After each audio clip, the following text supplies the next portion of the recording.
திருவான் சரணம். அதிக உருவத்துக்குரிய எங்களுடைய கல்யாண மித்ர குருநாதர் புத்தோத்பாதோ ஆரியன் வான்சவின் பாத நமஸ்காரம். இப்போது நாங்கள் பார்ப்போம், துறவறம் என்றால் என்ன. பகவான் புத்தர் அவர்கள் கூறிய துறவறம் என்றால் என்ன. அப்போ இது இரண்டுக்கும் என்ன வித்தியாசம், இதில் நாங்கள் பகவான் புத்தர் அவர்கள் கூறிய துறவரம் அடைவது எப்படி, இதுதான் இப்போ உள்ள தலைப்பு. துறவரம் என்றால் என்ன, பகவான் புத்தர் அவர்கள் கூறிய துறவரம் என்றால் என்ன.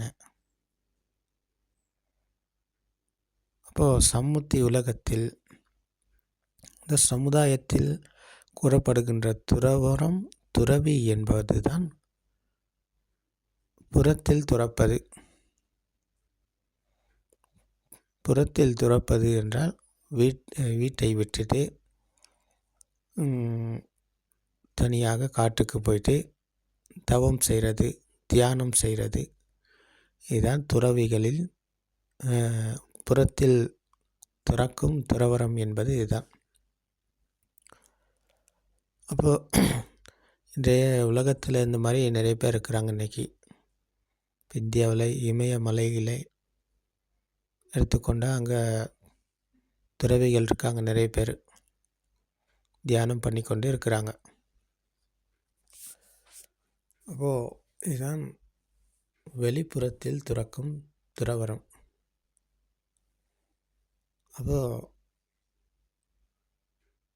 உளரீதியிலான துறவரம் என்பதைத்தான் பகவான் புத்தர் அவர்கள் போதனை செய்தார்கள். உள்புறத்தில் துறவரம் அடைவது எப்படி என்பதைத்தான் பகவான் புத்தர் அவர்கள் கூறினார்கள். அப்போது இதற்கு நாங்கள் வெளிப்புறத்தில் துறக்க வேண்டுமா, அதாவது இல்லற வாழ்க்கையை விட்டுட்டு காட்டுக்கு போயிட்டு தியானம் பண்ணணுமா? இல்லை, அப்படி ஒன்றும் தேவையில்லை. இல்லற வாழ்க்கையை விட்டுட்டு காட்டுக்கு போயிட்டு தியானம் பண்ண வேண்டிய அவசியம் கிடையாது. பகவான் புத்தர் அவர்கள் கூறிய துறவரம் அடைவதற்கு. அப்போ இது உளரீதியிலான துறவரம். உளரீதியில் துறப்பது தான் உண்மையான துறவரம் என்று பகவான் புத்தர் அவர்கள் போதிக்கிறார்கள். அதை நாங்கள் எப்படி செய்கிறது, இதை எப்படி பண்ணுறது அப்படின்னு பார்த்தா, அப்போது பகவான் புத்தர் அவர்கள் கூறும் இந்த சத்தியத்தை நாங்கள் முதலில் கேட்கணும். கேட்டு அறிந்து கொள்பவருக்குத்தான் இந்த துறவரத்தை அடைய முடிகிறது. உளரீதியிலான துறப்பது என்றால் என்ன, அவ்வாறு சத்தியத்தை புரிந்து கொள்ளாத ஒருவருக்கு உளரீதியிலான துறவரம் என்றால் என்னன்னு தெரியாது. அப்போது அவர் துறக்க போவது வெளிப்புறத்தில். இந்த குடும்பத்தில் என்னால் இருக்க முடியாது, இதெல்லாமே லௌகிகம். அப்போது இந்த குடும்ப உறுப்பினர்களோடு இருப்பதனால எனக்கு இந்த துறவியாக முடியாது, அப்போ நான் எல்லாத்தையும் துறக்கணும் அப்படின்னு சொல்லி இந்த குடும்பத்தை விட்டுட்டு காட்டுக்கு போகிறாங்க. இல்லாட்டி கோயிலில் போய் தங்கி கொள்கிறாங்க, இந்த மாதிரி மடங்களில் போய் தங்கி கொள்கிறாங்க. அப்போ அங்கே இருந்து கொண்டு தியானம் பண்ணி கொண்டு சமத்துவ தியானத்தை மேற்கொண்டு அதை மெருகூட்டி அதில் மூழ்கி இருப்பது தான் இந்த வெளிப்புறத்தில் துறக்கும் துறவிகளின் வழியாக இருக்கிறது. அப்போது இது உண்மையான துறவரம் கிடையாது என்று பகவான் புத்தர் அவர்கள் போதிக்கிறார்கள். அப்போது ஏன் இது உண்மையான துறவரம் இல்லைன்னு புத்தர் அவர்கள் போதிக்கிறாருன்னு பார்த்தா, இவர்கள் மனதளவில் எதையுமே துறக்கலை, உளரீதியில் எதையுமே துறக்கலை. இவங்க அது இவங்களால் முடியாமல் போனது. அப்போ உள்ளத்துக்குள் எல்லாத்தையும் வைத்துக்கொண்டு மனதில் எல்லாத்தையும் வைத்துக்கொண்டு மனதை ஒருநிலைப்படுத்தி அதில் மூழ்கி இருப்பதனால அவர்கள் உண்மையான துறவறம் அடையலை. மனதில் எண்ணங்களுக்குள்ள மதிப்பு வேல்யூ இல்லாமல் போகலை. மனம் உருவான விதம் பற்றி அறிந்து கொள்ளலை, அதை புரிந்து கொள்ளலை. அப்போது மனதின் மேலும் வழியில் அவர் நடைமுறைக்கு வரலை, நடைமுறையில் கையாளலை, அவருக்குள் இது உறுதியாகலை.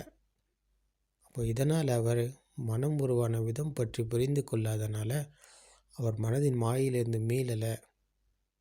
அப்போது மனதின் மாயிலிருந்து விடுதலை பெறாத இவர் எப்படி மனதில் எல்லாமே அப்போ இவருக்கு எண்ணங்கள் எல்லாமே உண்மை தானே, எண்ணங்களில் தானே அப்போ இவர் வாழ்கிறார். அப்போ எண்ணங்களில் வாழ்ந்து கொண்டு அந்த எண்ணங்களுக்கு மதிப்பு கொடுக்காமல் ஒரு எண்ணத்தை மெருகூட்டி வளர்த்து அதில் மூழ்கி இருப்பது என்பது மனதில் மீண்டவரா? எண்ணங்களிலிருந்து மீண்டு விட்டாரா? இல்லை, அது உண்மையானது கிடையாது. அது போலியானது, அது தற்காலிகமானது. அதுதான் உண்மையான துறவறம் இல்லை என்று பகவான் புத்தர் அவர்கள் போதித்தார்கள். அப்போ உண்மையான துறவரம் அடையணுமா இருந்தால் நாங்கள் எங்கேயுமே போக வேண்டிய அவசியம் கிடையாது. எதையும் விட்டுட்டு போகணும், எதையும் விடணும் அப்படின்ற அவசியம் இல்லை. அப்போ நாங்கள் என்ன பண்ணணும்னு சொன்னால் சத்தியத்தை புரிந்து கொள்ளணும். பகவான் புத்தர் அவர்கள் போதித்த இந்த அனாத்ம தர்மத்தை நாங்கள் புரிந்து கொண்டால் அப்போ அங்கே தான் உளரீதியிலான மாற்றம் பெறுகிறோம். உளரீதியிலான மாற்றம் பெறும்போது அப்போ உள்ளம் என்பது எண்ணங்களில் உருவானது. எண்ணங்களால் உருவாக்கப்பட்ட இந்த மனம் என்பது உண்மை இல்லை. அப்போ மனதை வெல்லும் போது அவர் மனதின் எண்ணங்களில் அல்ல வாழ்கிறார். மனதின் எண்ணங்களில் இருந்து அவர் மீளும் போது எண்ணங்களுக்கு வேல்யூ இல்லை, எண்ணங்களுக்கு மதிப்பு இல்லை. அப்போது ராக தேச மோக என்கிற ஆசை கோபம் மாயை இங்கே தணியப்படுகிறது. ஆசை கோபம் மாயை இல்லை என்றால் அங்கே போட்டி பொறாமை பழிவாங்கல் அப்படின்றது அவர்கிட்ட கிடையாது. அப்போது அவர் எந்நேரம் இருப்பது சாந்தமான இனிமையான சுவையில். அதற்கு ஒரு நிலை கிடையாது. நிற்கும் நிலையிலும், நடக்கும் நிலையிலும், இருக்கும் நிலையிலும், படுக்கும் நிலையிலும் இந்த சமாதி நிலையானது நிரந்தரமாக இருக்கிறது. அப்போதுதான் விதர்சனா சமாதி, இது அனிமித்த சமாதி என்று பகவான் புத்தர் அவர்கள் போதித்தார்கள்.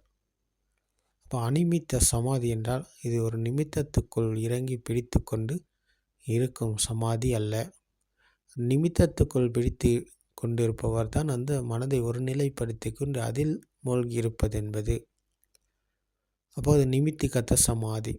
அப்போ அனிமித்த சமாதி என்றால் அப்போ நிமித்தங்கள் எல்லாமே மாயை, எண்ணங்கள் தான் நிமித்தங்கள் என்று பகவான் புத்தர் அவர்கள் கூறுகிறார்கள். அப்போ நிமித்தங்கள் எல்லாமே மனதின் மாயை, கற்பனை. அப்போ அதில் உண்மை இல்லை, அது பொய், கற்பனை என்றால் அப்போ அதுக்கு வேல்யூ இல்லை, மதிப்பில்லை. மதிப்பும் பெருமதியும் இல்லாத போது அப்போ அங்கே அவர் அதை துறக்கிறார், எண்ணத்தை விடுகிறார். எண்ணத்தை அவர் வழி நடத்தலை, எண்ணங்களில் அவர் வாழலை, எண்ணங்களுக்கு மதிப்பு கொடுக்கலை, எண்ணங்களுக்கு பெருமதி அளிக்கலை. அப்போ எண்ணங்களுக்கு பெருமதி மதிப்பு இல்லை என்றால் அப்போ எண்ணங்களில் அவர் இல்லை. அப்போ எண்ணங்களில் அவர் இல்லை என்றால் அப்போது அவர் எண்ணங்களிலிருந்து மீண்டு விட்டார், மனதை வென்று விட்டார். அப்போ இதுதான் உண்மையான துறவரம் என்று பகவான் புத்தர் அவர்கள் போதிக்கிறார்கள். அப்போ இதுதான் உண்மையான துறவரம். அப்போ மனதை வெல்லணும். மனதை வெல்பவர் தான் உலகை வெல்கிறார். அப்போ உலகை வெல்பவர் மரணத்தை வெல்கிறார். மரணத்தை வென்றவருக்கு மீண்டும் எண்ணங்கள் உண்மையாகாது. அப்போ எண்ணங்கள் உண்மை இல்லை என்றால் அதுதான் உண்மையான துறவரம். அப்போ இதற்கு யாரையும் விட்டுட்டு எங்கேயும் போகணும் அப்படின்ற அவசியம் கிடையாது. ஒரு குடும்ப உறுப்பினர் ஒரு குடும்ப தலைவராக இருந்தால் அந்த குடும்பத்துக்கு தேவையான விஷயத்தை அவர் செய்வார். தன் பையனாக இருந்தால், பொண்ணாக இருந்தால் அவங்களுக்கு படிக்க வைக்கணுமா இருந்தால் அவங்கள படிக்க வைப்பார். பாடசாலைக்கு தேவையான காரியங்களை செய்து கொடுப்பார், உபகரணங்களை வாங்கி கொடுப்பார். அவர்களுக்கு சாப்பாடிலேருந்து அனைத்து அவருடைய கடமை என்னவோ, குடும்பத் தலைவனாக ஒரு தந்தையின் கடமை என்னவோ அவர் அதை சிறப்பாக செய்வார். ஒரு தாயின் கடமை என்னவோ அதையும் அவங்க சிறப்பாக செய்வாங்க. ஒரு குடும்பத்தில் இருந்து கொண்டு அந்த குடும்பத்தில் உள்ள தன்னுடைய கடமை என்னவோ அதை சிறப்பாக செய்வார்கள். அதிலிருந்து விலகி கொண்டு அதை விட்டுட்டு நான் காட்டுக்கு போனால் அந்த குடும்பத்தை யார் பார்ப்பா? அந்த குடும்பம் போகும் நிலை என்ன? அந்த குடும்பத்துக்கு உள்ள கதி என்ன? அப்போ அவர்கள் இந்த குடும்பத்து உறுப்பினர்கள் இன்னும் இன்னும் கஷ்டத்தில் விழுந்து அவர்கள் மனதின் மாயைக்கு அகப்பட்டு எவ்வளோ வேதனைகளுக்கும் எவ்வளோ துன்பத்துக்கும் ஆளாகுவார்கள். அப்போது அவரிடம் கருணை இருக்கிறதா? இல்லை. அவரிடம் இரக்க மனப்பான்மை இருக்கிறதா? இல்லை. சத்தியத்தை புரிந்து உணர்ந்ததன் பிறகு அவர் எங்கேயும் போகணுன்ற அவசியம் கிடையாது. அவர் இருக்கும் இடத்தில் இருந்து கொண்டே அவருடைய சூழலுக்கு, அவருடைய குடும்ப சூழலாக இருந்தால், அவருடைய சுற்றுப்புற சூழலாக இருந்தால் அங்கே மற்றவருக்கு கருணையை பொழிவார். மற்றவருக்கு தன்னுடைய கடமையை அவர் சிறப்பாக செய்வார். மற்றவரின் இன்பத்துக்கு அவர் வழிவகுப்பார். அவர் ஒருபோதும் அவரால் மற்றவருக்கு துன்பம் வரும்படி அவர் எப்போதும் நடந்து கொள்ள மாட்டார். அப்போ இதுதான் இந்த மனதின் முன்னேற்றம் என்பது. மனதை வென்றபோது மனதின் எண்ணங்களில் அவர் இருக்கிறார். அப்போ எண்ணங்களில் இல்லாத போது மற்றவர்களுடைய பிரச்சனை அவருக்கு நன்றாக புரிகிறது. இவர்களுக்குள்ள தேவை என்ன அப்படின்றது நன்றாக புரிகிறது. அவருடைய அப்போ கடமையை சிறப்பாக செய்வார். அப்போ இதற்கு எங்கேயும் போகணுன்ற அவசியம் இருக்கா? இல்லை. எங்கேயும் கிளம்பணும், நான் காட்டுக்கு போகணும், நான் தியானம் பண்ணணும், எனக்கு இந்த வீட்டில் இருந்து கொண்டு இதை முடியலை, என்னால் செய்ய முடியலை அப்படின்னு உத்தேகத்துக்குள் இருப்பவர் அவர் ஒரு துஷ்டியில் தான் இருக்கிறார். அவர் மனதின் மாயைக்குள்ளே தான் அவரும் இருக்கிறார். அவர் ஒரு கற்பனையை வளர்த்து கொண்டு அதற்குள் அவர் வாழ்கிறார். அப்போது இது உண்மையானது கிடையாது. அப்போ எல்லாத்தையும் ஏமாற்றிட்டு எல்லாத்தையும் கஷ்டத்தில் போட்டுட்டு காட்டுக்குள்ளே போயிட்டு தியானம் பண்ணி சமாதியில் மூழ்கியிருப்பதனால இவர் எல்லாத்தையும் வென்று விட்டாரா? இல்லை. மகன் இல்லாமல் போய்விட்டாரா? மகள் இல்லாமல் போய்விட்டாங்களா? அம்மா அப்பா குடும்பம் காசு பணம் தங்கம் இதுக்குள்ள பெருமதி மதிப்பு இல்லாமல் போய்விட்டதா? இல்லை. அது எல்லாமே மனதின் எண்ணங்களில் இருக்கிறது. அதற்கு மதிப்பு இல்லாமல் போகலை. அந்த மதிப்பு இருந்து கொண்டு தான் இருக்கிறது. அப்போ அது எல்லாத்தையும் ஒருபுறம் தள்ளி வைத்து விட்டு மனதை ஒருநிலைப்படுத்தி கொண்டு இருக்கிறார் என்றால் அவர் மூடத்தனத்தில் தான் மூழ்கியிருக்கிறார். அப்போ இதுதான் பிரபஞ்சத்தோடு இணைந்த சுபாவம் என்று இன்றைக்கி சொல்கிறாங்க. இந்த மனதை ஒருநிலைப்படுத்தி கொண்டிருப்பது. ஆமாம், அது உண்மைதான். பிரபஞ்சத்தோடு இணைந்து இருப்பது என்பது அது அந்த அதிர்வு அற்ற சுபாவத்தில் அவர் மூழ்கி இருக்கிறார். அப்போது பிரபஞ்சத்தோடு அவருடைய மூச்சு நிற்கும் போது பிரபஞ்சத்தோடு இணைந்து விடுவார். இப்போ இதை பகவான் புத்தர் அவர்களும் கூறுகிறார்கள். ஆனால் அவர் மீண்டும் பிறப்பார். மானிய மக்கரோ அதிமானிய கொக்குரோ என்பதைப் போல அவருடைய பிறப்பு சம்பவம் நடக்கும். அப்போது அதிர்வு அற்ற சுபாவத்தில் அவர் மூழ்கி இருந்தார். ஆனால் ஒரு காலத்தில் அவர் அதிர்வு பெறக்கூடியவர். அதாவது பல ஆயிரம் வருடங்கள் அங்கே சென்ற பிறகும் அவருடைய மனம் அதிரத் தொடங்கும். அப்போ அதிர்வுக்குள்ளாகும் போது அவர் பிரபஞ்சத்தோடு இணைந்து இருந்த அவர் மானிய மக்கரோ அதிமானிய குக்குரோ நாயாகவோ குரங்காகவோ அவர் பிறப்பார். ஏனென்றால் அவர் இருந்தது ஈகோவில், அவர் இருந்தது ஆணவத்தில். அவர் ஆணவத்தின் காரணமாக, அகங்காரத்தின் காரணமாக அவர் நாயாகவோ குரங்காகவோ பிறப்பார்.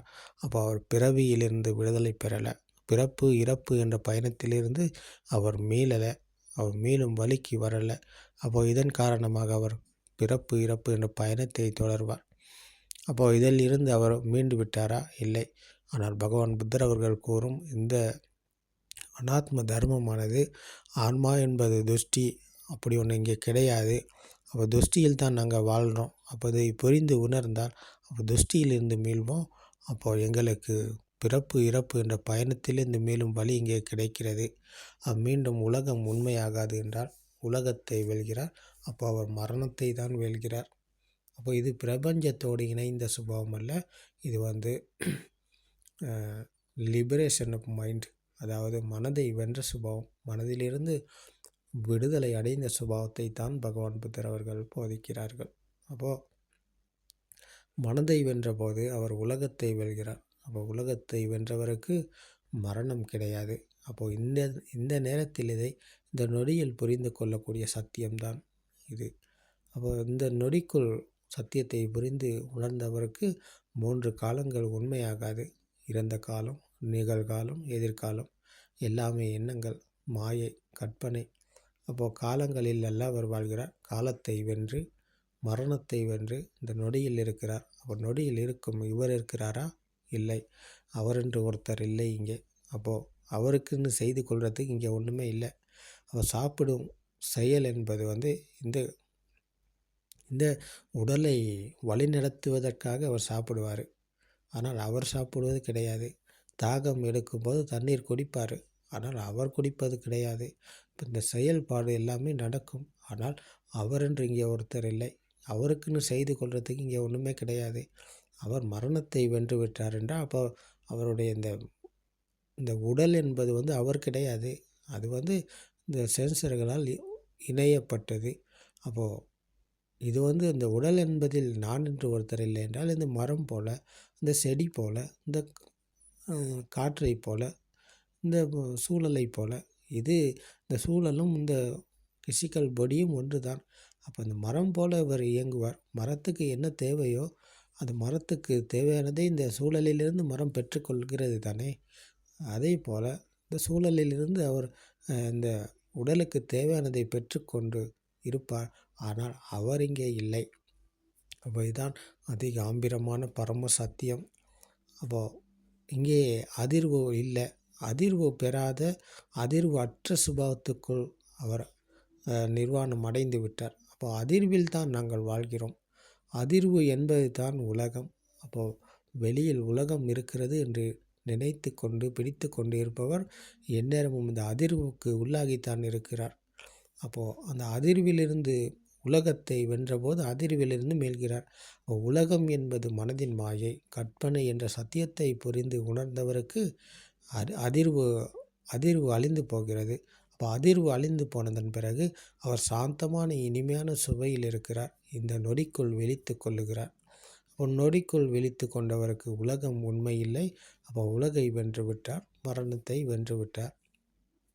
அப்போ அவர் வீட்டில் இருக்கும் ஒரு சாமானியமான மனிதனாக தான் அவர் வாழ்வார். தொழில் செய்வார், வியாபாரம் செய்வார். எந்த துறையில் அவர் ஈடுபடுறாரோ அதை சிறப்பாகவும் சரியாகவும் செய்வார். அப்போ அங்கே பொய்யோ, திருக்குச்சோ, கப்படித்தனமோ, வஞ்சகமோ, களவுத்தனமோ எதுவுமே அங்கே நடக்காது. அவருடைய கடமையை அவர் சிறப்பாக செய்வார். ஆனால் அவர் அங்கே இல்லை. அவரை வென்று விட்டார். அப்போ எண்ணில் நான் விடுதலை அடைந்த சுபாவம் தான் இதுதான். அப்போ இதுதான் லிபரேஷன் ஆஃப் மைண்ட் என்று இன்றைக்கு சொல்லக்கூடியதாக இருக்கிறது. மனதை வென்ற சுபாவம், மனதிலிருந்து விடுதலை அடைந்த சுபாவம். அப்போ இதுதான் உண்மையான துறவரம். இதுதான் உண்மையான பகவான் புத்தர் அவர்கள் கூறிய துறவி என்பவர் இவர் தான். அப்போ இவர் காட்டுக்கு போயிட்டு காவி உடையை அணிந்து கொண்டு தலையை மொட்டையை போட்டுக்கொண்டு உலகத்துக்கு நான் ஒரு துறவி, நான் ஒரு பிக்ஷு என்பதை அவர் உலகத்துக்கு காட்டலை. இவர் உண்மையான துறவரம் அடைந்த இந்த ஸ்ருதவத் ஆர்ய ஸ்ராவகர் வீட்டில் இருக்கிறார். ஆனால் உள ரீதியிலான முன்னேற்றம் அடைந்து உள ரீதியிலான மாற்றம் பெற்று இவர் சாந்தமான இனிமையான சுவையில் இருக்கிறார். அப்போ இவர் உலகத்துக்கு தெரிவாரா? இல்லை, இவர் உலகத்துக்கு தெரிய மாட்டார். இவர் மற்றவர் பார்வைக்கு சாமானியமான மனிதனாகத்தான் தெரிவார். ஆனால் மனதை வென்ற இவர் உலகை வெல்கிறார், மரணத்தை வெல்கிறார். அப்போ அந்த சுவையில் தான் அவர் இருக்கிறார். சாந்தமான இனிமையான சுவை இதுதான் நிர்வாண சுவை. அவர் நிர்வாண சுவையை அவர் எந்நேரமும் அனுபவித்து கொண்டிருக்கிறார். இந்த சுவை என்பது எங்கே போனாலும் கிடைக்காது. இன்றைக்கு உலகத்தில் பெரிய அதிபதிகள் இருக்கிறாங்க, கோடீஸ்வரர்கள் இருக்கிறாங்க, தன குபேரர்கள் இருக்கிறாங்க, வியாபாரிகள், உலக புகழ் பெற்றவர்கள் இருக்கிறாங்க. ஆனால் அவர்கள் எல்லாமே இருப்பது துன்பத்தில். ஏன்? மரணம் எந்த நேரத்தில் வரும்னு தெரியாது. அப்போது மரணத்தை நோக்கி போய் கொண்டிருக்கும் இந்த மனிதர்கள் துன்பத்தில் தான் இருக்கிறார்கள். மரணத்தை சந்திக்கும் நோக்கத்தில் போய் கொண்டிருக்கிற இந்த மனிதன் எந்த நேரமும் மரண பயத்தில் பீத்தியில் தான் இருக்கிறார். அப்போ அவருக்கு மரணத்தை வெல்லாதனால, மரண பயத்தில் இருப்பதனால அவர் இருப்பது துன்பத்தில். ஆனால் இந்த சத்தியத்தை புரிந்து உணர்ந்தவர் மனதை வெல்கிறார், மரணத்தை வெல்கிறார். அப்போ மரணத்தை வென்றவருக்கு மரணிப்பதற்கு இங்கே ஒருவர் இல்லை. அப்போ அவர் இருப்பது சாந்தமான இனிமையான சுவை. அவருக்கு மரண பயம் கிடையாது. மரணத்தை வென்று விட்டவருக்கு மரண பயம் இல்லை. அவர் மரணத்தை வென்று விட்டார். இந்த நொடியில் இருக்கிறார். இந்த நொடிக்குள் விழித்து கொண்டவர் இவர்தான் பகவான் புத்தரின் பிள்ளை. இவர்தான் ஸ்ருதவ ஆரிய ஸ்ராவகர். அப்போது இவருக்கு உலகம் உண்மையாகாது. அப்போ பார்ப்பது, கேட்பது, உணர்வது எல்லாமே நடக்கும். அதில் எந்த ஒரு மாற்றமும் நடக்காது. எல்லாமே வழக்கம் போலத்தான் இருக்கும். ஆனால் அதற்குள் இறங்கி பிடித்து கொள்வதற்கென்று இங்கே ஒன்றும் இல்லை அவருக்கு. அப்போ இறங்கி பிடித்து கொள்வதற்கு ஒன்று இல்லை என்றால் அவரும் இல்லை. அப்போ அவருக்கு செய்து கொள்வதற்கு இங்கே ஒன்று இருக்கா? அவருக்குன்னு செய்து கொள்வதற்கு எதுவுமே இல்லை. சாப்பிடுவது நானா? இல்லை. குடிப்பது நானா? இல்லை. இருப்பது நானா? இல்லை. படுப்பது நானா? இல்லை. இந்த செயல்பாடுகளை செய்வது நானா? இல்லை. குடும்பத்தை கவனிப்பது நானா? இல்லை. எல்லாமே நடக்குது. ஆனால் நான் என்று இங்கே ஒருத்தர் இல்லை. நான் என்பவர் இங்கே இல்லை. என்னில் நான் விடுதலை அடைந்த சுபாவம் இதுதான். எனக்கு நானே இல்லாமல் போகும் விதம் இதுதான். அப்போ இதைத்தான் பகவான் புத்தர் அவர்கள் கூறினார்கள், உண்மையான துறவரம் என்று. இது உண்மையான துறவியின் குணம் இதுதான். அப்போ அவர் உலகத்துக்கு படம் காட்டலை, நான் ஒரு துறவி என்று. ஒரு சாமானியமான எளிமையான வாழ்க்கையில் இருப்பார். மற்றவருக்கு நன்மை தான் இவரிடமிருந்து நடக்கும். எப்போதும் எந்த நேரத்திலும் இவரிடமிருந்து யாருக்கும் எந்த ஒரு தீங்குமே நடக்காது. அப்போது உலகை வென்றவர் மரணத்தை வென்று மற்றவருக்கும் இந்த பணியை செய்கிறார். மற்றவரும் இந்த சுவையை பெற்றுக்கொள்ள அவர் உதவி செய்வாரே தவிர அவர் ஒருபோதும் மற்றவருக்கு துன்பத்தை அளிக்க மாட்டார். அப்போ இதுதான் சத்தியத்தை புரிந்து உணர்ந்த இந்த உண்மையான துறவரம் அடைந்த துறவிகளின் சுபாவம் இதுதான். அப்போ இது உலகத்துக்கு விவரமாகி இந்த உலகத்துக்கே இது போய் சேர்ந்து உலகத்தில் உள்ள அனைவரும் இந்த சத்தியத்தை புரிந்து கொண்டார். இந்த உலகம் எவ்வளவு இனிமையானதாக இருக்கும், எவ்வளவு சுவையானதாக இருக்கும், எவ்வளவு சுகமானதாக இருக்கும். அப்போது இது இல்லாதனால் தான் இன்றைக்கி உலகமே சுடுகாடு ஆகி போயிட்டு கொந்தளிக்கிறது. மனதின் மாயைக்கு அகப்பட்டு வேதனையில் மனிதர்கள் வெந்து தினம் வெந்து போட்டி, பொறாமை, பழிவாங்கல், கடத்தல், திருட்டு, ஏமாற்றி கொள்ளையடிக்கிறது அப்படின்னு சொல்லி இன்றைக்கி உலகமே படு மோசமாகி இருப்பது உண்மையை, யதார்த்தத்தை புரிந்து கொள்ளாதனால, சத்தியத்தை புரிந்து உணராதனால. அப்போ இதை உணர்ந்தால் அவர் பிக்ஷுவாகிறார். அவர் உண்மையான துறவியாகிறார். அப்போ இதற்கு துணியை மாற்றிக்கொள்ள வேண்டிய அவசியம் கிடையாது.